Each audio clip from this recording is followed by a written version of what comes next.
y de otras partes, y vamos a tener ahí un coloquio, un estudio bíblico. Y si hay algún hermano que tiene Skype y también quiere meterse, pues te puedo dar la dirección y podemos hacer ahí una conferencia de muchas partes del mundo. Así que damos gracias al Señor que cuando los medios, cuando la tecnología se usa para bien, trae mucha bendición. Cuando se usa para mal es un desastre, pero cuando se usa para la gloria de Dios es una bendición. ¿Estamos de acuerdo, hermanos? Amén. Los niños pueden ya pasar a sus clases de escuela dominical.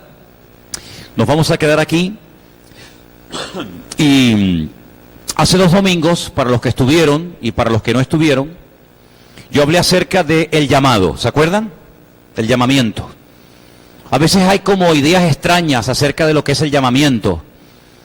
Y si bien dijimos que en la Biblia hay llamamientos tremendos, llamamiento de Isaías, llamamiento de Ezequiel, llamamiento de Jeremías, etcétera, la Biblia nos enseña que todo creyente en cierto sentido ha sido llamado a vivir en bendición, llamado a vivir en victoria, llamado a vivir en santidad, llamado a ser bendecido.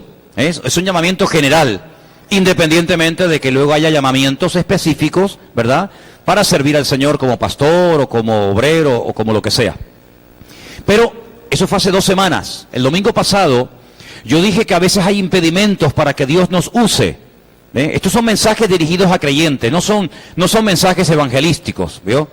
Son mensajes para creyentes, y yo dije que a veces hay como enfermedades del alma, ¿sabes? A veces nos podemos enfermar físicamente y vamos al médico, pero luego hay enfermedades, yo digo, del alma, heridas del pasado, gente que a lo mejor fue lastimada, humillada, malentendida, incluso después de haber conocido al Señor. Y entonces se congregan en esta o en cualquier otra congregación, y resulta que hay como algo en su vida que es como un freno, como una piedra en el zapato, como una herida abierta que no termina de cicatrizar. Entonces ahí encontramos a creyentes desconfiados, creyentes que ya no se fían porque un día se abrieron y bueno, recibieron un palo, se llevaron una desilusión y ahora se van al otro extremo. Ahora no se fían de nadie. Pueden cambiar de iglesia, de pastor, de país, de lo que sea, pero ahora están como en guardia, ¿verdad? Como dice el refrán, el que se quemó con leche, cuando ve pasar la vaca, sale corriendo, ¿no? Gente que tiene temores a volverse a llevar otro desengaño, gente que más que testigos de Cristo, son como espías. Dicen que son creyentes, pero nadie se entera, porque están ahí viviendo una vida en la clandestinidad, ni dentro ni fuera. Y todo eso muchas veces se debe a cosas no superadas del pasado. Ya sé que algunos de ustedes estarán pensando en ese texto bíblico que dice, de modo que si alguno está en Cristo, nueva criatura es. Amén. Las cosas viejas pasaron. He aquí todo es hecho nuevo. ¿Cuánto lo creen? Bueno, hermanos, yo creo que en la Biblia los principios son inmutables y cuando uno los cree y lo aplica y los interioriza en su vida, usted ve la bendición del Señor. Pero el problema es que a veces hay como una especie de divorcio entre la teoría y la práctica, entre la realidad de la Escritura y lo que el creyente vive. Si usted cree que Dios es todopoderoso, pero usted no aplica el poder de Dios a su diario vivir, ¿de qué le sirve a usted decir que su Dios es poderoso si luego usted vive en miseria, en pobreza, en ataduras, en vicios, en complejos, en temores? ¿De qué le sirve? De nada. ¿Saben? Esta semana leí algo muy interesante y está demostrado científicamente que cuando con nuestra boca decimos algo, pero con nuestras acciones hacemos todo lo contrario, se puede llegar a enfermar el cerebro. Se puede llegar a enfermar la mente de una persona si usted dice algo y luego con sus acciones hace todo lo contrario. Es como que el cerebro, como que no es coherente, así como que el cerebro dice, bueno, este hombre dice que cree en Dios, pero luego vive como si fuera un ateo. Este hombre dice que ama a su mujer, pero luego la desprecia y la humilla. Este hombre dice que el Señor está con él y que le va a bendecir y le va a abrir puertas, pero ante la más mínima situación negativa o problema o adversidad, se hunde. Entonces, son señales que le llegan a nuestro cerebro y a nuestra mente le hacen daño. Y hermanos, ¿cuántas veces nosotros pasamos del culto a la amnesia? En el culto estamos todos de acuerdo con lo que el pastor predica. Y dice algo y decimos amén. Y yo decía el otro día en las clases que estamos dando de hebreo, que la palabra amén es una palabra muy importante. Yo les dije, escríbanme en la pizarra la palabra amén. Y ahora escríbanme al lado la palabra fe. La palabra amén en todos los idiomas del mundo es la misma, amén. Pero tiene las mismas letras, menos una, de la palabra emuná, que significa fe. Luego la palabra amén está entroncada con la palabra emuná, que significa fe. Cuando usted dice amén, no solamente está diciendo estoy de acuerdo, no solamente es un sí afirmativo, sino que cuando yo digo amén a algo que estoy oyendo en la predicación, porque la palabra amén es una palabra que se emplea en las iglesias, no es una palabra que se emplea en los bares, en los colegios, en los parlamentos de los políticos, sino es una palabra, digamos, bíblica, una palabra religiosa, una palabra de connotación espiritual. Cuando usted dice amén, usted está diciendo que lo que se está diciendo detrás de esa expresión de amén es que yo creo en una serie de creencias, en una serie de principios morales y espirituales que gobiernan mi vida, con los cuales me siento 100% identificado, y entonces digo amén. Pero después le dije que escribieran la palabra madre. Entonces teníamos la palabra amén, la palabra emuná, que es la palabra fe, de la cual viene amén, y la palabra madre, que significa, o se escribe o se pronuncia em, porque la palabra en, de la cual viene la palabra fe, resulta que está entroncada con la maternidad. Ahora usted puede entender cuando el apóstol Pablo le escribe una primera carta al joven Timoteo y le dice algo como, Timoteo, la fe que usted tiene ahora, la fe que ahora te ayuda en el ministerio, es una fe que primero la tuvo tu abuela Loida y se la supo traspasar a tu mamá Eunice. Y ahora la fe de tu abuela, que antes era la fe de tu madre, ahora es la fe tuya también. Entonces pasó de la abuela a la madre, de la madre al hijo, 3 generaciones. Porque en el judaísmo, en la cultura bíblica, el padre era el responsable, es el responsable de transmitirle el conocimiento a los hijos. Porque la palabra hijo es igual que la palabra discípulo. Un discípulo es un hijo y un hijo es un discípulo. El primer discípulo que uno tiene en la vida es el hijo o la hija. Y el padre tiene que transmitirle los textos, los capítulos, las historias, en fin, el conocimiento bíblico a su hijo. Por eso se habla del Dios de Abraham, pero también era el Dios de Isaac, su hijo. Isaac le traspasó la fe a su hijo, a Jacob, el nieto de Abraham.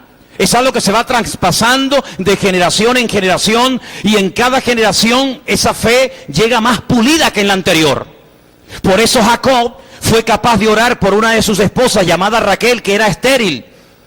¿Por qué? Porque ya su papá había orado por su madre, Rebeca, que también lo era. Y por eso Isaac tenía la fe de que su mujer, que era estéril, Rebeca, podía ser sanada, porque su madre, Sara, también lo fue.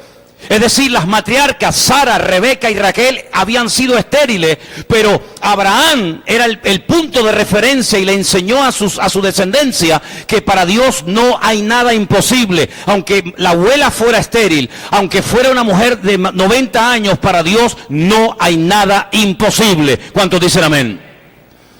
Ahora, amados hermanos, cuando vamos a la palabra del Señor, nos encontramos que como creyentes se tienen que producir cambios. La vida de un creyente es una vida de continuos cambios. ¿Cuántos dicen amén? Dígaselo al que está a su lado. Mira, hermano, la vida de un creyente es una vida de cambios continuos. Y vamos a verlo. Efesios capítulo 4, por favor. Efesios capítulo 4, se ha leído, si usted prestó atención, la lectura de hoy fue Efesios 5. Yo voy a leer en Efesios 4.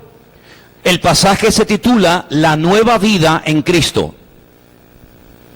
Yo, para sentirme aún más identificado, le he puesto la vida nueva en Cristo. Le he cambiado el orden de nueva vida a vida nueva, así digo que este capítulo lo escribieron para nosotros. A partir del versículo 17... esta carta, que es una maravilla de carta, ahora hablaremos un poquito de ella, dice lo siguiente, Efesios 4, versículo 17. Esto pues digo y requiero en el Señor, que ya no andéis como los otros gentiles que andan en la vanidad de su mente, teniendo el entendimiento entenebrecido, ajenos de la vida de Dios por la ignorancia que en ellos hay, por la dureza de su corazón, los cuales después que perdieron toda sensibilidad, se entregaron a la lascivia para cometer con avidez toda clase de impurezas. Mas vosotros no habéis aprendido así de Cristo, si en verdad habéis oído y habéis sido por él enseñados conforme a la verdad que está en Jesús. En cuanto a la pasada manera de vivir, despojaos del viejo hombre, que está viciado conforme a los deseos engañosos, y renovaos en el espíritu de vuestra mente, y vestíos del nuevo hombre, creado según Dios en la justicia y santidad de la verdad. Sigo en el versículo 25. Por lo cual, desechando la mentira, hablad verdad cada uno con su prójimo, porque somos miembros los unos de los otros. Airaos, pero no pequéis. No se ponga el sol sobre vuestro enojo, ni deis lugar al diablo. El que hurtaba no hurte más, sino trabaje, haciendo con sus manos lo que es bueno, para que tenga que compartir con el que padece necesidad. Ninguna palabra corrompida salga de vuestra boca, sino la que sea buena para la necesaria edificación, a fin de dar gracia a los oyentes. Verso 30.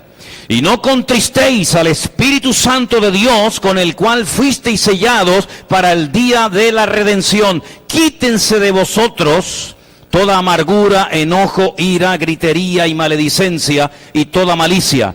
Y termino con el texto 32 que dice: antes sed benignos unos con otros, misericordiosos, perdonándoos unos a otros, como también Dios os perdonó a vosotros en Cristo. ¿Cuántos dicen amén? Hay varias referencias a lo largo de la carta de Pablo a los Efesios, aunque realmente más que una carta a los Efesios era, en la opinión de todos los comentaristas, una circular. Esta carta, que si usted va al capítulo 1, verso 1, encuentra la palabra Éfeso. En el texto original, en los manuscritos que nos han llegado, la palabra Éfeso no aparece. Y le voy a decir por qué.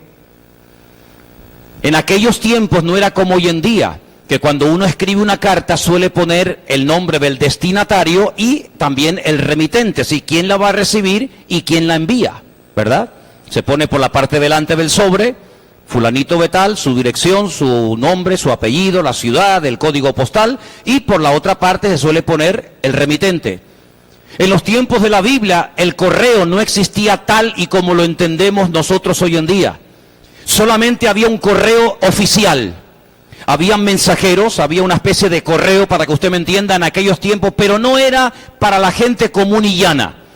Era para mandarse mensajes del rey a los soldados, era para cosas oficiales. Por eso iban lacradas, iban marcadas, iban selladas para que nadie tuviera acceso a la lectura. Ustedes pueden ver muchos ejemplos en la Biblia del correo oficial que existía en la época bíblica. Por ejemplo, la famosa carta. Ay, aquella carta que escribió nada más y nada menos que el rey David, de puño y letra, firmada por él probablemente, y que la manda a través de un mensajero que por cierto sería nada más y nada menos que Urías, al que se le pedía en el frente de batalla que se le dejara solo para que cayera muerto en el combate. ¿Se acuerdan de aquello? La gente cuando se mandaba cartas, la mandaba a través de alguien que la llevaba en mano. No es como ir al buzón, usted la pone y ya el correo se encarga de mandarla. No, en aquellos tiempos cuando usted quería mandarle una carta a un amigo, a un familiar o a alguna iglesia, usted tenía que mandar a un mensajero. Y el mensajero llevaba la carta, no llevaba por fuera el nombre, no llevaba el remitente. El que recibía, en el caso de la carta a los Efesios, cuando leía el versículo 1, decía: Pablo, apóstol de Jesucristo, por la voluntad de Dios, a los santos y fieles de Cristo Jesús que están en... Y ahí se ponía Éfeso, pero si la carta leían en la iglesia de la Odisea, que muchos comentaristas creen que la carta realmente Pablo la mandó a la iglesia de la Odisea, pues ellos leían la carta de Pablo a la iglesia de la Odisea. Si la recibía la iglesia de Colosas, ellos ponían el nombre Colosas, así sucesivamente. Así que la palabra Éfeso no aparece, pero lo que sí aparece a lo largo de la carta son referencias de dónde y cómo se encontraba el apóstol Pablo. Por ejemplo, si usted lee conmigo en Efesios capítulo 3, versículo 1, dice: por esta causa yo, Pablo, prisionero de Cristo Jesús, por vosotros los gentiles. Luego, en la misma carta, Pablo dice que él está preso en Roma. Luego, esta carta forma o pertenece a las famosas epístolas de prisión. Otra referencia, capítulo 4, verso 1. Yo pues preso en el Señor, os ruego que andéis como es digno de la vocación con que fuisteis llamados. Segunda referencia. Tercera, capítulo 6, verso 20. Por lo cual soy embajador en cadenas, que con denuedo hable de él como debo hablar. Es decir, hay tres referencias en la carta de Pablo a los Efesios, capítulo 3, capítulo 4 y capítulo 6, donde él dice que él está preso. Está privado, entre comillas, de libertad, pero aprovecha el tiempo. Y dicen algunos que Pablo escribió al mismo tiempo, en la misma fecha, año 63, aproximadamente después de Cristo, el primer siglo, faltaban 7 años todavía para la destrucción del templo de Jerusalén. En el año 63 él escribe 2 cartas muy parecidas, con un pequeño matiz o diferencia que ahora les voy a comentar. La carta a los Colosenses y la carta a los Efesios. La diferencia entre una y otra, aunque hay 55 versículos de Colosenses que son exactamente iguales a 55 versículos que encontramos también en la carta de Pablo a los Efesios. 55 versículos idénticos, ¿verdad? Aunque en la carta de Pablo a los Efesios hay 70 palabras, 70 expresiones que no aparecen en ninguna parte del Nuevo Testamento más que en las cartas de Pablo a esta iglesia. Bueno, pues las cartas se mandaban en la mano, ¿verdad? Y cuando llegaban, pues evidentemente la carta que recibía la iglesia la tomaban como si fuera una carta escrita específicamente para ellos. Pero la carta a los Efesios realmente era una circular que tenía que ser leída en muchas congregaciones, porque es una carta que se escribió para los gentiles que salían del paganismo, que salían de la idolatría y se convertían a Cristo y aceptaban al Señor como el Mesías. Y había que enseñarles cómo vive un cristiano, cómo piensa un cristiano, cómo habla un cristiano, cómo se comporta un creyente, porque ellos tenían mentalidad pagana, mentalidad idólatra, mentalidad mundana. Y Pablo da unas directrices y unos principios morales y espirituales para que ellos ahora cambien su forma de hablar, cambien su forma de pensar y lógicamente cambien su forma de vivir. La diferencia entre Colosenses y Efesios es que en Colosenses el Señor pone de relevancia la supremacía de Cristo como la cabeza de la iglesia. Y en Efesios pone como relevancia la supremacía de la iglesia como cuerpo de Cristo. ¿Se da cuenta? Luego, cuando usted estudie la carta a los Efesios, tiene sí o sí que estudiar también Colosenses. Y cuando usted estudie la carta de los Colosenses, tiene sí o sí que leer juntamente la carta de los Efesios, porque ambas se complementan. En una, Cristo como cabeza de la iglesia, y en otra, la iglesia como cuerpo de la cabeza de que es Cristo. Ahora bien, estas cartas, sobre todo la carta de Pablo a los Efesios, hay 3 pilares fundamentales sobre los cuales el apóstol Pablo va a construir todos los capítulos que a continuación usted puede leer desde el 1 hasta el 6. Primer principio, y quiero que lo repitan conmigo: somos propiedad de Dios. Dígalo conmigo: somos propiedad de Dios. Ya no podemos vivir una vida de libertinaje, de anarquía, donde yo hago lo que me da la gana, yo organizo mi vida, yo organizo mi agenda, yo organizo mi tiempo libre y el que no es libre, porque al fin y al cabo yo soy el que manda. Una de las cosas que el apóstol Pablo quiere dejar bien claro en esta carta para aquella época y para todos los creyentes a lo largo de la historia, es que hemos pasado de ser seres, criaturas egocéntricas a cristocéntricas. ¿Cuántos dicen amén? Es algo fácil de decir, ¿verdad? Ay, amigo, pero ¿cuánto cuesta entender que cada vez que decimos Señor, estamos pronunciando la palabra Adón? Dice, no es Adonai, no, Adonai es mi Señor, Adón es Señor. Y la palabra Adón significa amo. De hecho, hay muchísimas oraciones en Israel que se empieza diciendo Adón Olam, Dios del universo, o Señor del universo. Cuando nosotros nos convertimos al Señor, no es simplemente para que Él perdone nuestros pecados.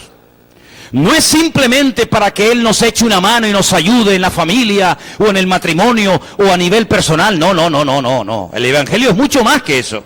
La conversión no es simplemente cambiar de ir a misa a venir a un culto. De hecho, eso no es la conversión. La conversión no es dejar de rezar el rosario y comenzar a orar el Padre Nuestro o cualquier otra oración, no.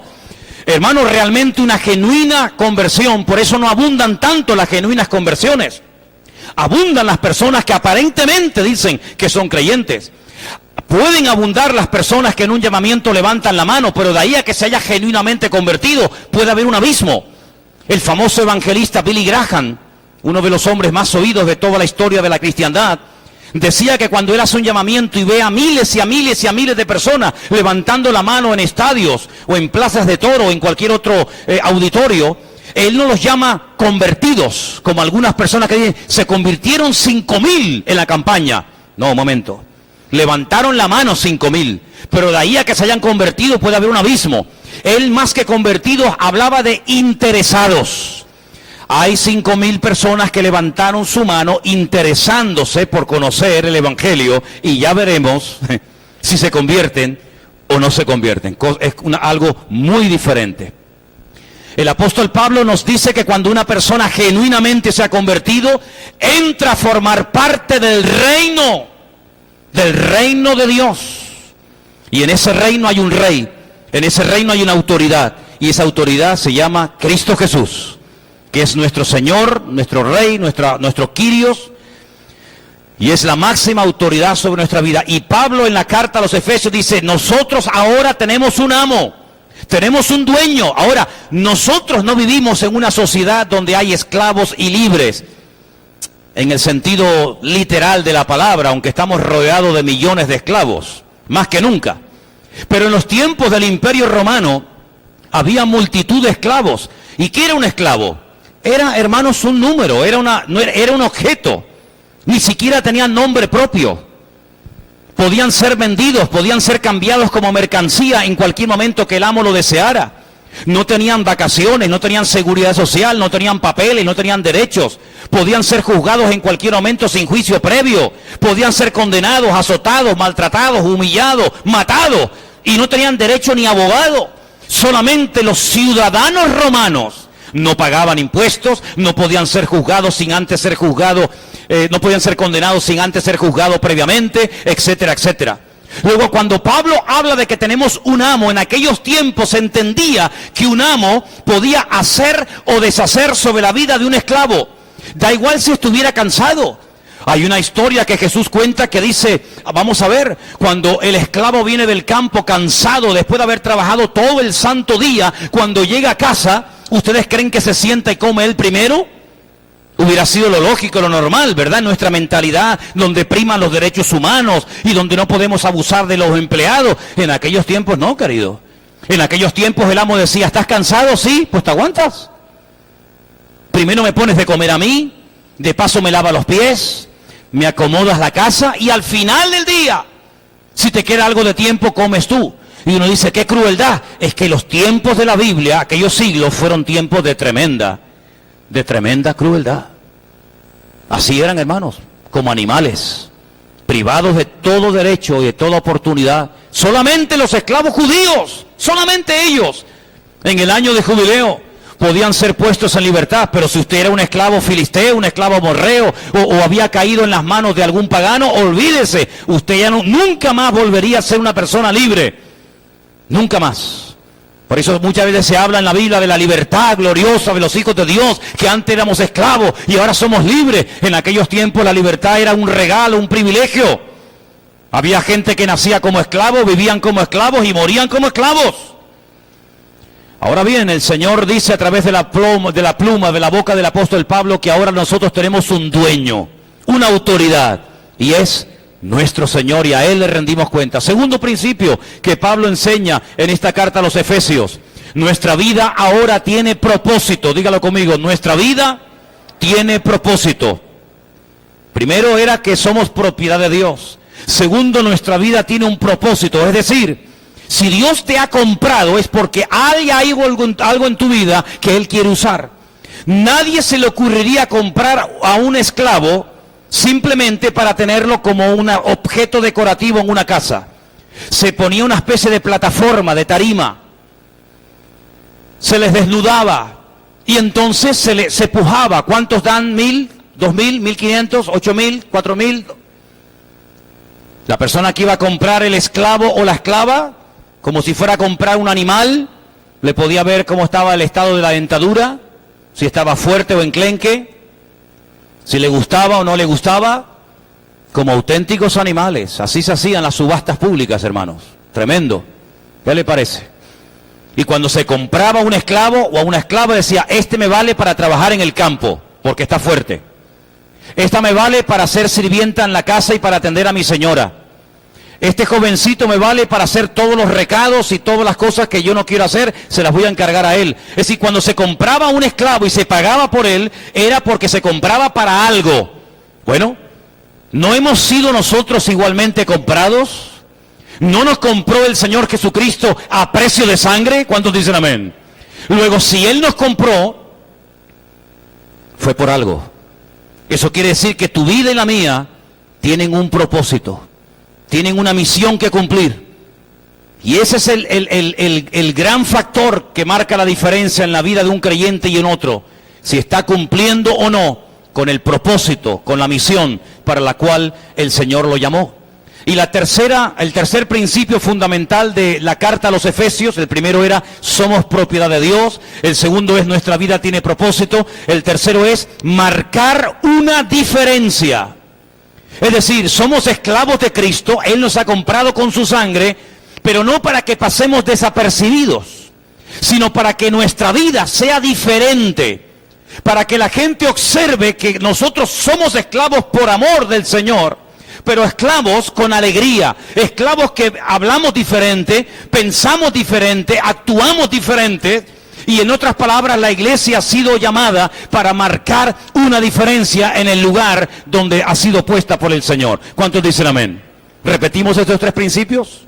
Número 1, somos propiedad de Dios. Número 3, nuestra vida tiene propósito. Número 2 y número 3, tenemos que marcar una diferencia. Si ustedes van conmigo al versículo 29, así es como tiene que hablar un esclavo de Cristo, es decir, un hijo o una hija de Dios. Versículo 29. Ninguna palabra corrompida salga de vuestra boca, ninguna, sino la que sea buena para la necesaria edificación, a fin de dar gracia a los oyentes. ¿Cuántos de los que están aquí antes de entregarle su vida al Señor, por su boca salían palabritas? No me diga cuáles, no me interesan. Yo sé más que usted. Yo desde que era así tenía una boca que era terrible. No tenía el don de lenguas, pero tenía una lengua que era un don. Terrible. La Biblia dice prohibido, como dicen en Venezuela, como dicen grosería. ¿No decían? Esa se me quedó a mí, no se dicen grosería. Palabrotas, tacos, insultos. Prohibido. ¿Cuántos dicen amén? Pero nada. Pero bueno, hay expresiones típicas, sí, me da igual, ninguna palabra corrompida salga de vuestra boca. Pero dice más en cuanto al vocabulario, versículo 4, ni palabras deshonestas, ni necedades, ni truanerías que no convienen, sino antes bien acciones de gracias. ¿No hay una canción del cantante Julio Iglesias que dice: soy un truán, soy un señor? Y presume de eso, de que es un truán. Increíble, ¿no? Dice más adelante en el capítulo 5, verso 19, hablen entre vosotros con salmos Pero para hablar con salmos usted tiene que aprenderse algún salmo de memoria. ¿Cómo voy a hablar yo con usted con salmos si no los conozco? Si no los leo. ¿Tenemos en nuestra Biblia un libro que se llama Salmos? ¿Sí? El nombre original del libro de Salmos en el hebreo es Teilim. De ahí viene la palabra Tehilá, que es oración. De Salmos sale la palabra oración. Hablamos con salmos, con himnos, con cánticos espirituales, cantando, alabando al Señor en vuestros corazones, dando ¿cuándo tenemos que dar gracias? ¿Cuándo? ¿Cuando lo sentimos? Siempre, siempre gracias por todo. ¿A quién? Al Dios y Padre en el nombre de nuestro Señor Jesucristo. Así es la forma de hablar de un esclavo de Cristo. No quejándose, no lamentándose, no con palabrotas, no con blasfemias, no con insultos. ¿Cómo hablaban los esclavos en la época de Jesús? ¡Terrible! Maldecían a los otros esclavos, maldecían a sus amos.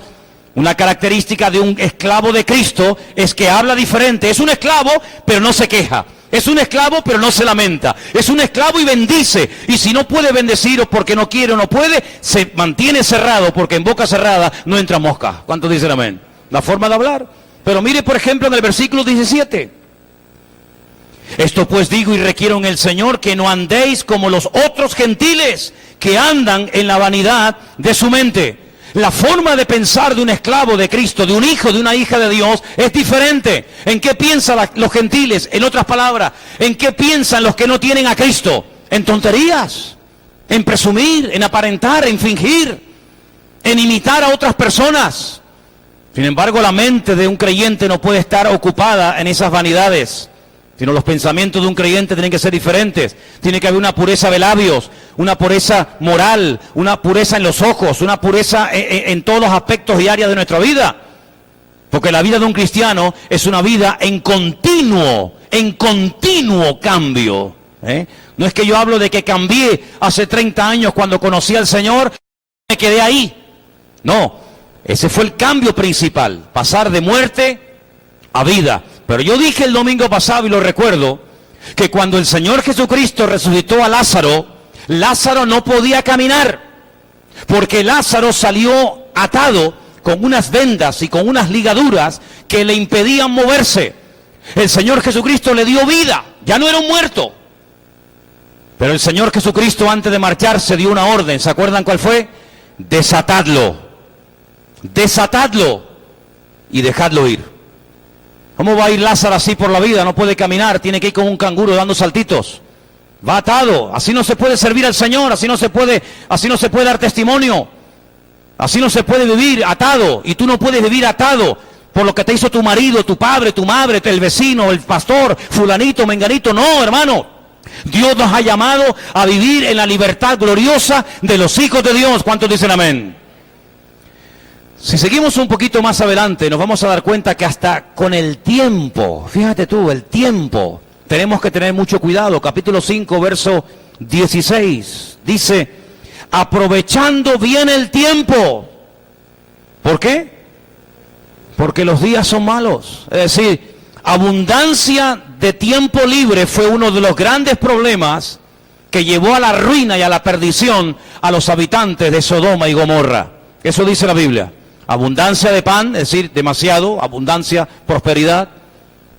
Cerraron la mano al prójimo, no se identificaron con la necesidad del prójimo, y dice que tenían abundancia de tiempo libre.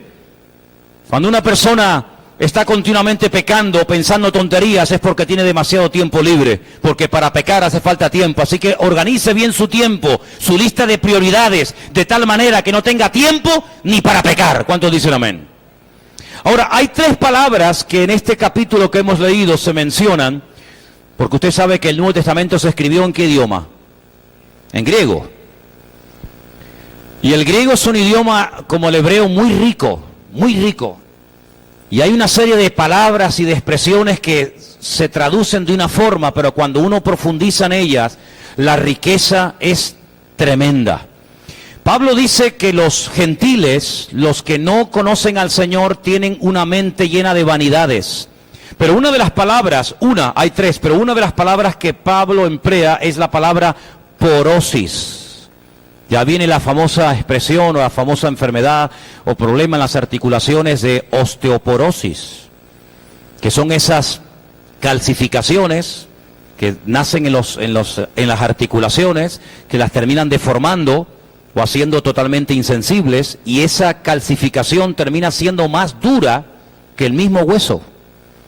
Y Pablo utiliza esa palabra para decirle, hay gente en nuestros tiempos que tienen la mente más dura y el corazón tan petrificado como esas calcificaciones que salen en las articulaciones de algunas personas, que terminan deformándoles y terminan impidiéndole que muevan esa mano, esa rodilla, ese codo o esa articulación. Y así erais vosotros, dice el apóstol Pablo, gente dura, gente endurecida, gente que no tenía ya ninguna sensibilidad. Tremendo, ¿no? Pero uno dice, pero Pablo está hablando del siglo I, del año 63 de la era cristiana, o del año 2016. Porque hoy en día mira que hay gente dura a nuestro alrededor, ¿sí o no, Gente dura. Han visto tu cambio, han visto tu transformación, puede ser incluso hasta un pariente, un familiar tuyo, y en vez de alegrarse, algunos hasta se ofenden, porque son porosis. Dile, eres un porosis. Una persona endurecida, sin ninguna sensibilidad a las cosas del Señor, petrificado. Otra palabra que emplea es la palabra aselgeía. Y tengo aquí digamos, la definición de esta palabra que aparece en el texto original y significa, escucha, es una disposición a todo tipo de pecados. Es decir, están abiertos a lo que sea. Hombres, mujeres, niños, niñas, de noche, de día, con uno, con cuatro. Impresionante. Abiertos a todo, pero lo malo. Cuando le habla del Señor se cierran, pero para lo pecaminoso están abiertos. Esa palabra tiene que ver con una actitud que hoy en día está muy al orden del día, y es que la gente llegará a un punto en el que no tendrán vergüenza por el pecado que están practicando. No lo ocultan, no se preocupan de lo que puedan pensar los que lo están viendo, porque son personas que han perdido toda sensibilidad, como hemos dicho, pero toda vergüenza, no les importa nada, no tienen escrúpulos, y además alardean y presumen y están orgullosos de su desorden. Y ahí tenemos todos los años, no solamente en Madrid, sino en muchas ciudades del mundo, el famoso Día del Orgullo Gay. Orgullo gay. Porque están orgullosos de ser unos degenerados, porque están orgullosos de llevar una vida de desorden, antinatura. Los famosos sexólogos a nivel mundial, Master and Johnson, dijeron, y no son cristianos, dijeron que la homosexualidad y el lesbianismo son auténticas aberraciones sexuales. Y hay enfermedades que contraían en un principio los homosexuales, que los que no lo eran no las contraían. Luego, lógicamente, se transmitieron a todo tipo de personas. Dios ama a los homosexuales, por supuesto que sí, pero no va a permitir ni el pecado de ellos ni el de ningún otro pecador, porque Dios dice que la paga del pecado es la muerte. Y la homosexualidad no es una enfermedad. La homosexualidad es un desorden que puede ser corregido solamente con el poder de Dios, porque muchísimos homosexuales son auténticos amargados y gente que son esclavas y personas que incluso han querido salir de eso, pero no pueden, porque hay como una especie de atadura en su vida. Ya sé que si esto lo ve más de uno en los medios de comunicación dirán que somos fanáticos, me da igual lo que digan. Hay en algunas naciones, y una de ellas, Estados Unidos, en algunos estados, que usted ya no puede decir absolutamente nada de los homosexuales, porque tienen más derechos ellos que los que no lo son. Pero a mí me da igual lo que opinen los medios de comunicación, y me da igual si me multan, y me da igual si me encarcelan, me da exactamente igual. La homosexualidad es un pecado antinatura. Dios creó a un hombre para una mujer y a una mujer para un hombre, y cuando el hombre rompe la estructura divina, que se atenga a las consecuencias, mi querido hermano. Y lamentablemente este país fue el primero de Europa. Qué gran orgullo, ¿no? El primero de Europa, antes que Italia, antes que Francia y antes que otras naciones, en aprobar el matrimonio entre hombres y entre mujeres. Y así le va a España, que no levanta cabeza, y dudo que la levante, porque todavía no ha pedido perdón por haberse saltado a la torera, como se suele decir vulgarmente, los principios establecidos por la palabra de Dios. Y no ha habido ni uno, ni de derecha, ni de izquierda, ni de centro, que haya tenido el valor de decir esto es un desorden, esto no agrada a Dios, esto trae consecuencias a corto y a largo plazo, pero como son cobardes, porque detrás de esa gente hay votos, son capaces de casarse hasta con el diablo con tal de sentarse en la poltrona. Pero nosotros no nos casamos con nadie, nosotros no queremos agradar al hombre, nosotros queremos agradar al Señor. Y desde aquí nuestra iglesia Vida Nueva denuncia que la homosexualidad es un pecado, pero se puede salir de ese pecado como de cualquier otro con la ayuda del Dios Todopoderoso. A Él sea la gloria y a Él sea el honor. Aleluya. Pierden la vergüenza, no les da ninguna vergüenza, ya no tienen que pecar a ocultas. Yo me acuerdo, hace años, los que fumaban porros, ¿qué lo hacían a escondidas? No se les veía. Hoy en día lo hacen a cara descubierta, no hay ningún problema. Se siente peor el que los observa que el que comete el pecado. Así era la sociedad de los griegos. Los griegos sí eran muy cultos, los griegos eran una filosofía tremenda, le daban una importancia tremenda al culturismo, al hedonismo, pero eran unos auténticos degenerados. Y así va a ser una de las características de la generación de los últimos tiempos, la degeneración, la depravación total y absoluta. Pero hay una tercera palabra, y es la palabra plenonexia. Esta palabra los griegos la definían como una codicia arrogante. Déjeme que le lea una pequeña definición. Esta palabra significa ansia incontrolada de poseer lo que le pertenece a otra persona. Hay mujeres que se empeñan en robarte el marido y le da lo mismo si tu marido es un buen hombre, si tiene hijos, si lleva contigo 20 años o 15 días, le da exactamente igual. Se les mete entre ceja y ceja robártelo y hasta que no lo consigan no van a parar. Son personas que se dejan utilizar por los demonios, personas que, como dice la Biblia, hurtan, matan y destruyen. Y no sienten ningún tipo de pudor, sino todo lo contrario.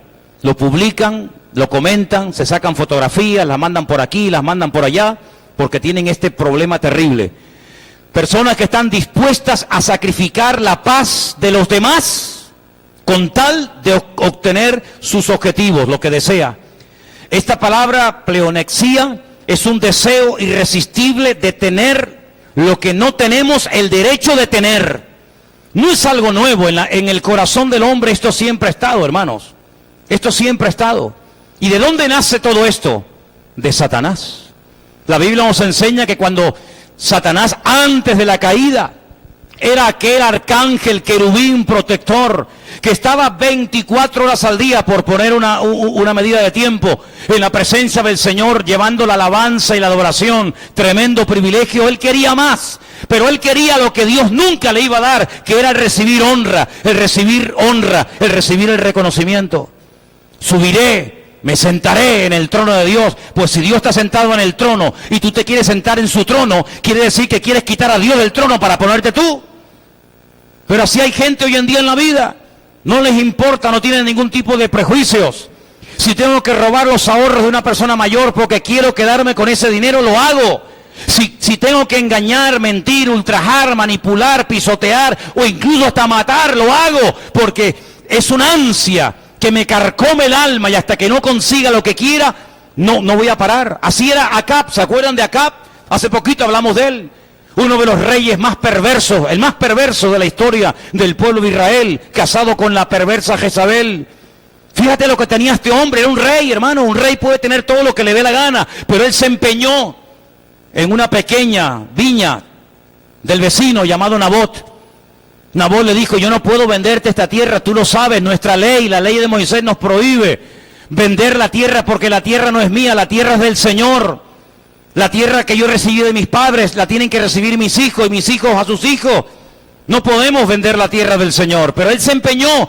Y Jezabel, ¿qué hizo? Levantó calumnia, puso falsos testigos contra Nabot.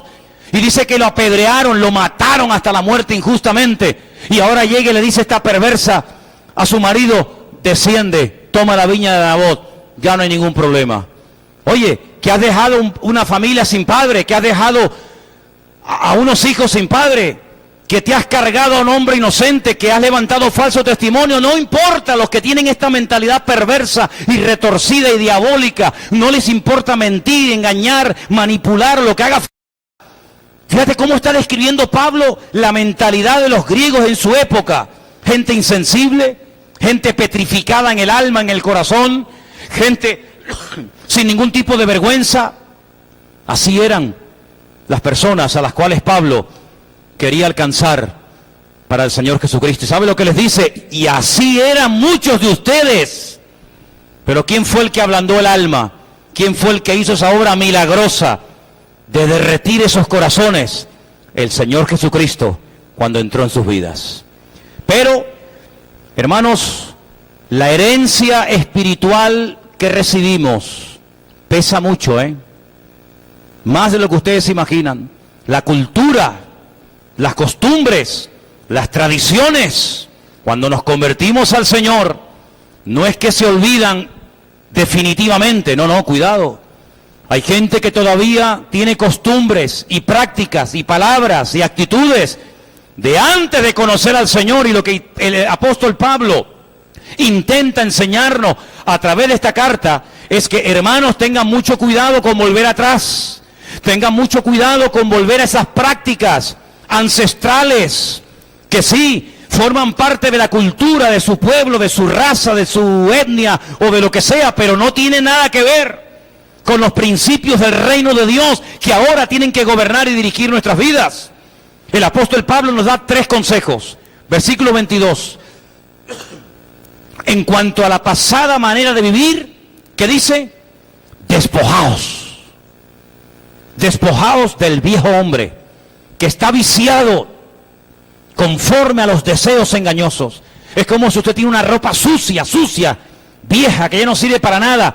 Pablo dice, quítesela, tírela a la basura y no se la vuelva a poner más. Despréndanse. Ahora, ¿por qué le dice a los efesios y a todos los creyentes, incluido a nosotros, despojaos? Porque somos nosotros, usted y yo, con nuestra voluntad, que no ha quedado anulada cuando nos convertimos al Señor, los que tenemos que tomar la determinación de decir, esto no lo vuelvo a hacer nunca más. Esto no lo vuelvo a comprar, esto no lo vuelvo a ver, esto no lo vuelvo a tocar. Somos nosotros los que tenemos que tomar la determinación categórica de decir, se acabó, me despojo, me desprendo del viejo hombre. Pero claro, ¿y ahora qué hago? Versículo 23, renovaos en el espíritu de vuestra mente, renovar los pensamientos. ¿Por qué? Porque a lo mejor su papá, su mamá, su escuela, su religión, su cultura, o sabe Dios, le enseñaron a usted a reaccionar, a pensar, a actuar de una forma cuando sea agredido, cuando sea maltratado, cuando sea humillado o cuando tenga problemas. A usted le dijeron, usted no sea tonto, usted hable. Usted si le pegan, pegue. Usted no se deje humillar por nadie. Y esas cosas están ahí en la cabeza. Pero claro, cuando uno va a la Biblia, uno se encuentra que lo que nos pide el Señor hacer en determinadas ocasiones es al revés de lo que nos enseñaron con toda la buena voluntad del mundo nuestros padres, ¿sí o no? Mi padre, un día yo llegué a casa con el ojo morado y el labio de aquí abajo roto. Tengo hasta la cara del que me lo hizo. Llegué a casa llorando. ¿Y a quién fui? A mamá. Mi padre me cogió así y me dijo, la próxima vez que usted venga a casa así, le pego yo otra paliza y le pongo el ojo y el labio de arriba roto. A usted cuando le peguen, defiéndase, pegue. Ay, hermano, ¿para qué fue aquella? Así me expulsaron de 4 colegios. A mí me daban, pero los demás también cobraban. Porque mi papá me dijo, pegue, defiéndase, no sea bobo, no se deje pisotear. Cuando me hago cristiano, el Señor dice, el que te hieran una mejilla, pone la otra. Pero Señor, pero encima la otra. Bueno, la tercera es la mía, ¿eh? Usted me da en la derecha y en la izquierda, pero la tercera agárrese, dice el otro, ¿no? El que le pida que le lleve la carga por 1 milla, diga, no, yo se la voy a llevar 2. Y el que le pida, dele, aunque sea su enemigo, le pide agua, dele agua. Y usted dice, Señor, pero esto no se enseña, esto no es lo que se enseña en las escuelas, en las clases, en la familia. Entonces, ¿cómo hago ahora? ¿Qué le hago caso a mi Padre terrenal o a mi Padre celestial? ¿A quién le hago caso? Es una determinación que usted tiene que tomar. Señor, Mi papá lo dijo con toda la buena intención, pero no coincide con lo que dice tu palabra. Tu palabra dice otra cosa, y por eso Pablo dice, hermano, renuévese, cambie su forma de pensar, porque hasta que usted no cambie su forma de pensar, usted no va a cambiar su forma de vivir. ¿Cuántos dicen amén? Hay gente que son esclavos de ese pensamiento, de esa mentira. Y mira, aquí tenemos el texto. ¿Cuántas veces le hemos hecho referencia a él? La verdad os hará libres y la mentira te esclaviza. Luego, si queremos vivir en la libertad gloriosa de los hijos de Dios, lo que tenemos que hacer es interiorizar y practicar los principios de la palabra de Dios. ¿Cuántos dicen amén? Algunos dirán, pero usted es bobo, usted es tonto. Bueno, yo prefiero pasar por tonto delante de los hombres, pero aprobar delante de mi Dios, que suspender delante de mi Dios y salir victorioso de todas las batallas de la tierra. En esta tierra perderemos muchas cosas, pero a veces para ganar hay que perder. Así que, si usted quiere defender sus derechos, usted no ha entendido nada. ¿Qué derechos tienes tú? ¿Qué derechos tienes? Un esclavo no tiene derechos. No, ¿cómo que no? ¿Yo? A mí no me humilla nadie. A mí que no... Usted no ha entendido nada. No ha entendido nada. Dice la Biblia que a Cristo le amenazaban. ¿Y qué hacía? Se callaba. Encomendaba la causa al Padre. Le maldecían. A Cristo, sí, le maldecían. ¿Y qué hacía? Se callaba. Y como cordero mudo fue llevado al matadero. ¿Se le hizo justicia al Señor? ¿Tuvo un juicio justo? Pero si estaba todo amañado. Si aquello no era juicio ni era nada. ¿Tú crees que lo llevaron a casa de Caifás para hacerle justicia? Olvídate de eso. ¿Tú crees que se le hizo justicia en la fortaleza de la Antonia, allí en Jerusalén, en la casa de Poncio Pilato? Olvídate de eso. No se le hizo justicia en ningún momento. Él podía haber dicho, cuidadito conmigo, cuidadito, que soy el alfa y la omega, soy el león de la tribu de Judá. Soy el primero y el último, el verbo hecho carne. ¿Soy qué? Delante de ustedes no voy a discutir. Porque si el Señor, mi Dios, quiere esto en este momento para mi vida, me voy a gozar. Y el apóstol Pablo aprendió esto, a base de sangre. Dice, a partir de ahora voy a hacer algo que puede resultar absurdo y ridículo y antinatura. Voy a comenzar a gozarme en mis debilidades. Porque cuando soy débil, soy fuerte. Porque mi Señor me dijo el otro día en oración, bástate mi gracia, porque mi poder se perfecciona en la debilidad. ¿Cuántos dicen amén? Esto es el Evangelio. Yo no soy representante de la iglesia mormona, ni de ningún... Yo soy representante del Evangelio, y el Evangelio dice esto para todos y para cada uno de nosotros. Esto es lo que dice la Biblia. Después dice la Biblia, vestidos del nuevo hombre, creados según Dios en la justicia y santidad de la verdad. 3 consejos, despojaos, renovaos y vestidos. ¿Y cuántas veces tengo que hacer esto? Todos los días. Todos los días, porque puede ser que usted ayer, o tal vez hoy, usted no haya pecado, no haya dicho nada raro, no se le haya ni pasado ningún pensamiento raro por la cabeza, no haya mirado a donde no tiene que mirar, no haya deseado lo que no tiene que... Y puede ser que hoy hayas tenido hasta ahora, hasta este momento, 8:25 de la noche, un día, aleluya, sobre ruedas, amén. Pero la victoria de hoy no es para mañana. Mañana empezamos de cero. Lo que tú superaste hoy, gloria a Dios, gloria a Dios. Pero mañana arrancamos de cero. Mañana otra vez me tengo que despojar, me tengo que renovar y me tengo que vestir de Cristo. Y pasado mañana otra vez. Y así durante toda la vida. Porque no es una cosa que hacemos una vez y para siempre, sino que cada día, decía el apóstol Pablo, muero. Cada día muero. ¿Cuántos dicen amén? Ahora, en el versículo 22 al 24 hemos encontrado estas palabras, pero Pablo lo que está tratando de enseñarle a estos recién convertidos, paganos o gentiles, es que a través de Cristo ellos tienen que marcar una diferencia en el lugar donde viven. Su forma de hablar, su forma de pensar, su forma de actuar, tiene que traer principios y tiene que traer moral. De hecho, el cristianismo, si algo ha hecho dentro de las miles de cosas que ha hecho y ha favorecido, es que ha traído moral y principios a los pueblos. Todas las constituciones prácticamente del mundo, aunque no las quieran aceptar ni reconocer, están basadas en los principios morales y espirituales de la Biblia, de la palabra de Dios. El no matar, el no robar, el no apropiarse de la propiedad ajena, etcétera, etcétera. Es decir, nosotros tenemos que ser un punto de referencia a la manada de degenerados que nos rodean todos los días de nuestra vida. Nuestro punto de referencia no es el PP, o Ciudadanos, o el Coleta, o el otro, me da igual cómo se llame. Ese no es nuestro punto de referencia. A mí no tiene a la iglesia, escuche bien porque esto es muy serio, y esto es para gente madura. Esto no es para niñitos, esto es para gente madura. Los políticos y el mundo no tienen absolutamente nada que enseñarnos a nosotros los cristianos. Nada. Somos nosotros los que Dios ha puesto en este mundo para enseñarle al mundo cómo reconciliarse, si es que quieren, con el Creador y con el Señor del universo. ¿Cuántos dicen amén? A mí el PP no me tiene que enseñar nada, ni el otro, ni el otro, ni el otro. Somos nosotros los que hemos sido puestos por el Señor en esta tierra para ser embajadores de un reino que va mucho más allá de los reinos de este mundo. Enseñarles moral, enseñarles principio. ¿Pero cómo?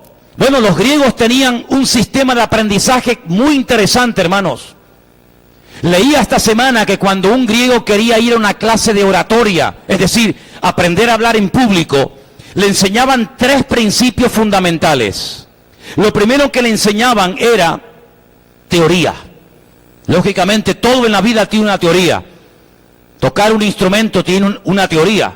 A ver, pregúntenle a Armandito para que vea la teoría que tiene la música. Mucha teoría. Cuando usted quiere sacar el carnet de conducir, lo primero que tiene que aprender, ¿qué es? La teoría. Hay mucha teoría. Hemos dado homilética en la iglesia, hemos dado hermenéutica. Hay mucha teoría. Y lo primero que se le enseñaba a los jóvenes que querían ser oradores, grandes filósofos en la época del Imperio Romano, en aquellos tiempos, era la teoría. Pero luego se les decía algo muy interesante, y es que imitaran a su maestro. De ahí que el apóstol Pablo en varias ocasiones utiliza la expresión de imitadme a mí. Es decir, yo les he enseñado el evangelio, yo les he enseñado, yo les he dicho lo que se tiene que hacer y lo que no se tiene que hacer. Yo les he dicho cómo se predica y cómo no se predica.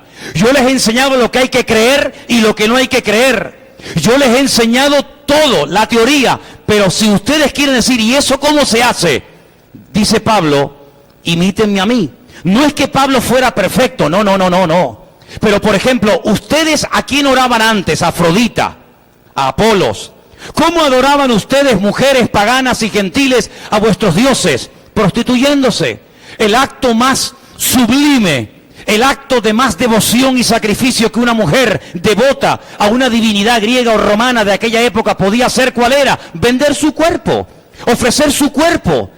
Y ofreciendo su cuerpo en el altar para que otros abusaran de ella, estaba demostrando que ella se entregaba en cuerpo y alma a sus dioses. El apóstol Pablo veía mujeres desnudas, con el pelo totalmente rapada, porque así se ofrecían aquellas mujeres en aquella época, y se ofrecían en Corinto a todas las personas que venían al templo de Artemisa, de Júpiter, de Eros, de Cibeles, etcétera, etcétera. Y el apóstol Pablo escribe una carta y dice, así como presentabais vuestros cuerpos antes para el pecado, presentad ahora vuestros cuerpos, pero para servir al Señor. Porque ahora os avergonzáis de lo que hacíais con vuestros cuerpos, porque no os queda nada de aquello. Pero ahora presentad los miembros de vuestros cuerpos para santificar a Dios. Es decir, lo que antes utilizabas para lo malo, ahora utilízalo para lo bueno. Y llega un punto en el que dice, y presentad vuestros cuerpos en sacrificio. Y tú dices, ¿qué estás diciendo? ¿Que nos matemos? No, como sacrificio vivo, santo, agradable a Dios, que es vuestro culto racional, no irracional, disparatado, sino es un culto que tiene raciocinio, un culto que tiene moral, un culto que tiene principios. Y Y usted puede presentar su cuerpo, sí, pero cuidado, en sacrificio vivo, de una forma santa. Y si usted, hermana, practicó la prostitución, le decía Pablo en aquel tiempo, por ejemplo, a las hermanas de Corinto, y usted no quiere que la gente sepa ahora, en su nueva vida en Cristo, que usted fue una prostituta sagrada en los templos de la época. Y claro, cuando le vean que usted no tiene pelo, la gente va a decir, ah, mira, esta fue una prostituta, póngase un velo, tápese el pelo, tápese la cabeza, para que nadie sepa si tiene o no tiene cabello. Pero cuando le crezca el pelo, quítese el velo, porque a la mujer, dice la Biblia, en lugar del velo, Dios le dio su pelo. Pero si usted se lo quitó y se lo entregó a un ídolo pagano, como hay gente en religiones que todos conocemos, que se cortan el pelo y se lo ofrecen a sus dioses, sus santos y sus vírgenes, pues ahora usted tome una medida preventiva. ¿Hasta qué? Para que nadie le recuerde su pasado. Porque nadie tiene derecho a juzgarle por lo que usted ha sido, pero todo el mundo tiene derecho a juzgarnos por lo que somos hoy en día. ¿Cuántos dicen amén? La Biblia nos dice que tenemos que juzgar y mirar atrás a lo que hicimos en el pasado, o los hermanos o las hermanas, pero la Biblia dice que cuando alguno predica o profetiza en la iglesia, todos los demás tienen que juzgarlo, examinarlo y decir amén si es de Dios, o rechazarlo si no es de Dios. ¿Cuántos dicen amén? Así que, hermano, eso es lo que dice la Biblia. Vete y no peques más. Pero si te vas y sigues pecando, entonces tú no has entendido absolutamente nada. Por lo tanto, lo que Pablo está diciendo es que tenemos que enseñarle moral. El respeto se ha perdido, es una frase que oímos diariamente. Los alumnos han perdido el respeto a los maestros. Los hijos han perdido el respeto a los padres. Y así, un largo etcétera. Antiguamente se le tenía temor, respeto a la policía.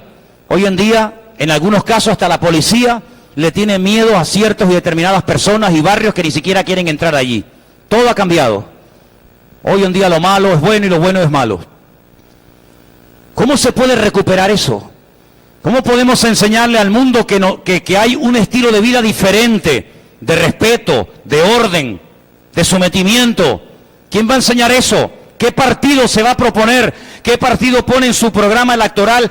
Vamos a enseñar como asignatura prioritaria el respeto de los hijos hacia los padres. Ninguno, porque aunque lo intente va a ser un fracaso. Vamos a enseñar moral. Vamos a enseñarle a España a vivir una vida moral. Vamos a enseñarles a orar. Vamos a enseñarles a tener una buena relación los padres con los hijos y los hijos con los padres. Vamos a enseñarles principios para que las familias se lleven bien. Olvídese de eso. Pero Dios ha puesto en este mundo a su pueblo, a su cuerpo, a su iglesia, para que a través de tu boca, de tu vida y de la mía, podamos decirle al mundo que hay una forma diferente de vivir. Y por eso tenemos toda la autoridad y cuidado cuando digamos eso. Mundo, mírenos a nosotros para que vean lo que Cristo ha hecho en nuestras vidas. ¿Cuántos dicen amén? Es una tremenda responsabilidad, ¿no le parece? Ahora, déjeme que le diga algo y quiero terminar haciéndole una pregunta. ¿A quién imita la gente hoy en día? ¿A quiénes imitan? ¿A quiénes observan? ¿A los triunfadores? ¿A los que han marcado una diferencia por lo que han hecho o por lo que han dicho? ¿A los que son diferentes?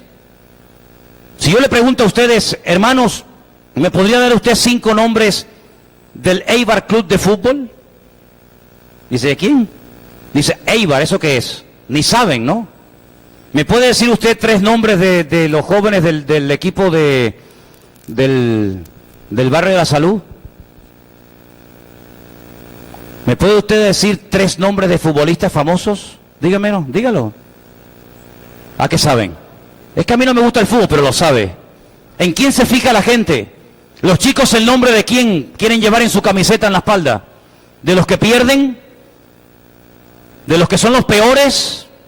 Siempre los triunfadores en el cine, en la música, en el deporte o donde sea, son los que marcan una diferencia y son los que atraen, para bien o para mal, la vida de muchas personas, a veces de jóvenes. Se tatúan, se peinan, ahora todo el mundo dice, ¿de dónde salió eso? ¿Ah, amigo? La iglesia ha sido puesta en esta tierra para vivir una vida tan atractiva.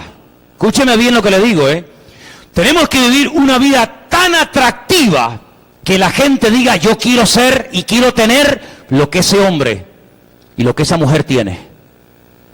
Esa es la vida que tenemos que vivir nosotros. Por eso yo me vuelvo otra vez al mensaje del domingo pasado y le digo, hermano, ¿qué imagen estamos proyectando? Si usted vive una vida en derrota, si su vida es un desastre, ¿qué le van a imitar a usted? ¿Qué testimonio, qué mensaje va a dar a usted? El mundo ya no tiene mensaje. Pero la iglesia, los hijos de Dios, todavía tenemos un mensaje que dar. El mundo no tiene ya más modelos que imitar, pero nosotros todavía tenemos un modelo inigualable, que es el Señor Jesucristo. Su vida partió la historia en dos. Hay un antes y un después de Él. Cuando usted va a la Biblia, usted dice, caramba, José era un esclavo, pero un esclavo diferente. Un esclavo atractivo, por dentro y por fuera, un esclavo que marcaba una diferencia, un esclavo que el amo que lo compró dijo, lo voy a poner como mi mayordomo. ¿Por qué? Porque Dios está con él. Todo lo que hace le sale bien, hay bendición, hay prosperidad. Dice que puso toda su casa bajo su mano. Claro. David, cuando Saúl estaba disparatado, loco, perdido, con demonios, que ya Dios ni estaba con él, ¿a quién llamaron para que calmara en las noches de tormento al rey Saúl? ¿A quién llamaron? Al que peor tocaba, al que tenía la arpa toda desafinada, las cuerdas rotas. ¿No? Dice, llamaron al que mejor tocaba el arpa en Israel, al mejor músico del país. ¿Quién es ese? Un tal David, el hijo de Isaí. Un hombre que cuando toca los demonios salen corriendo. Un muchacho que tal vez no es muy conocido, pero cuando toca la gracia, la unción de Dios está con él, de que hasta el mismísimo rey de Israel dice que se pone a escucharlo y puede dormir y puede conciliar el sueño, porque cuando David toca el arpa es como si Dios trajera un bálsamo a través de sus manos. Amigo, ¿y el Señor Jesucristo? ¿A quién seguían en su época? ¿A quién? ¿A Caifás? ¿A Barrabás? ¿A quién seguían las multitudes? Venían de Siria, venían de Grecia a escucharlo a él. La gente hacía kilómetros y kilómetros, días y días viajando. ¿Para ir a dónde? Para ir a escucharle a él, porque él enseñaba, dice, con autoridad. Él echaba fuera demonios, él daba de comer a las multitudes hambrientas, él abría los ojos de los ciegos, y estaba la gente horas y horas y horas y horas escuchándole, sin comer, sin beber. ¿Por qué? Porque era diferente. ¿Dónde vivía Isaac? ¿Dónde vivía? En Beer Sheba. Beer significa pozo, Sheba 7, el lugar de los 7 pozos. 7 pozos recibió como herencia de su padre. Pero ¿qué pasó? Los filisteos se los tapaban, le echaban piedras, le echaban tierra, y el pobre Isaac se iba a otro sitio, abría un pozo, se lo volvían a taponar, se iba a otro sitio, se lo volvían a taponar, hasta que dice que llegó a Rehobot.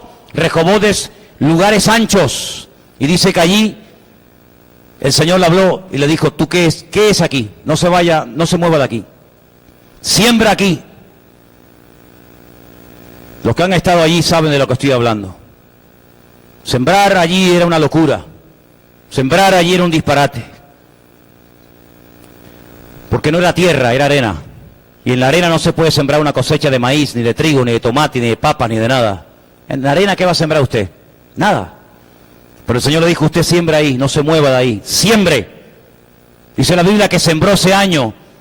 Y cuando llegó el tiempo de la cosecha, ¿qué dice la palabra? ¿Usted lo sabe, sí o no? Cosechó a 100 por 1. Una cosecha impresionante, fuera de toda posibilidad humana. Ay, amigo, vinieron los filisteos. ¿Y vino quién? El jefe de los filisteos. Y pactaron con él.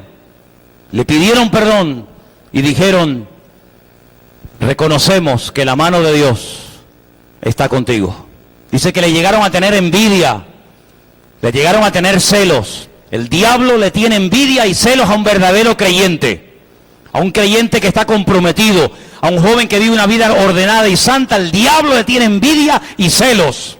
No se tiene envidia y celos de nadie si esa persona no desprende algo que esta persona quiere tener. Pero Isaac desprendía bendición, Isaac desprendía presencia. ¿Cómo puede este muchacho en pleno desierto tener una cosecha más grande que yo en una tierra fértil y con buenas aguas? Esto tiene que ser un milagro, claro. Es que cuando la gente ve un cambio en tu vida, no te van a dar la gloria a ti, le van a dar la gloria al Dios tuyo. Y dice que ese año pactaron con Isaac. Hermanos queridos, estamos viviendo un momento en el que este país está descabezado. Estamos en un país sin cabeza. Pero nosotros tenemos una cabeza. Y se llama Cristo. Y nosotros somos su cuerpo. Y cuando el cuerpo está conectado a la cabeza, el cuerpo no tiene que tener ningún temor. Pero recuerde siempre esto. Yo sé que es muy sencillito, hasta los niños lo pueden entender. No es el cuerpo el que le dice a la cabeza lo que tiene que hacer, sino es la cabeza la que le da las instrucciones al cuerpo. Hay creyentes que cuando oran le dicen a Dios lo que tiene que hacer, cuándo y dónde y cómo. No, ya no vivo yo, más que se haga tu voluntad en mi vida. Usted es cuerpo, puede ser